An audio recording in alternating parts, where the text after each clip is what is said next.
আসসালামু আলাইকুম। আজ থেকে বহু বছর আগের একটা ঘটনা। এক ছোট্ট বালক এক জায়গায় বসে আছে।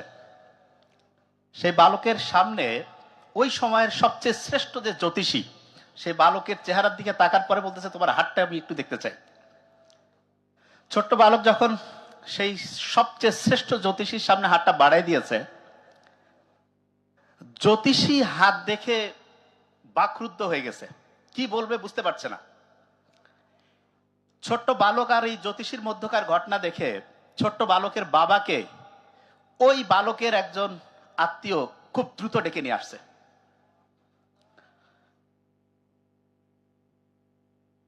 ওই ছোট্ট বালকের বাবা কিন্তু কোনো সাধারণ লোক না, খুব অসাধারণ ওই সময়ের একজন সম্রাট ছিলেন। তা সম্রাট নিশ্চিতভাবে খুব জ্ঞানী মানুষও ছিলেন, খুব ভালো মানুষও ছিলেন। তো উনি জ্যোতিষীর চেহারার দিকে তাকায় বুঝতে পারতেছে যে সামথিং ডিফারেন্ট, ভিন্ন কিছু হয়তো বা জ্যোতিষী লক্ষ্য করছে এই ছোট্ট বালকের মধ্যে। তখন উনি জ্যোতিষীকে অভয় দিল যে আপনি যা কিছু দেখছেন সেটা আমাকে জানাতে পারেন। তখন ওই জ্যোতিষী বলতেছে যে মাননীয় সম্রাট, আপনার এই সন্তান, তার চেহারা, তার হস্ত, হাতের মধ্যে যে রেখা, এইটা দেখে আমি যেই জিনিসটা লক্ষ্য করছি সেটি হচ্ছে এই ছোট্ট বালকের সুনাম আপনার সুনামকে ছাড়াই যাবে।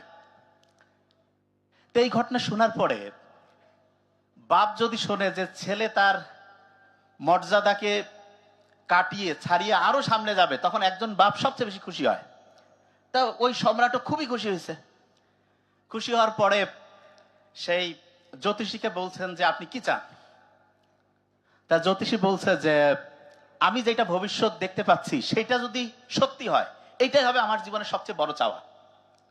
তারপরও সম্রাট তো কিছু দিব না, এটা কেমন হয়। তা বলছে ঠিক আছে, আপনার কোনো যদি সাজেশন থাকে বলেন একটু।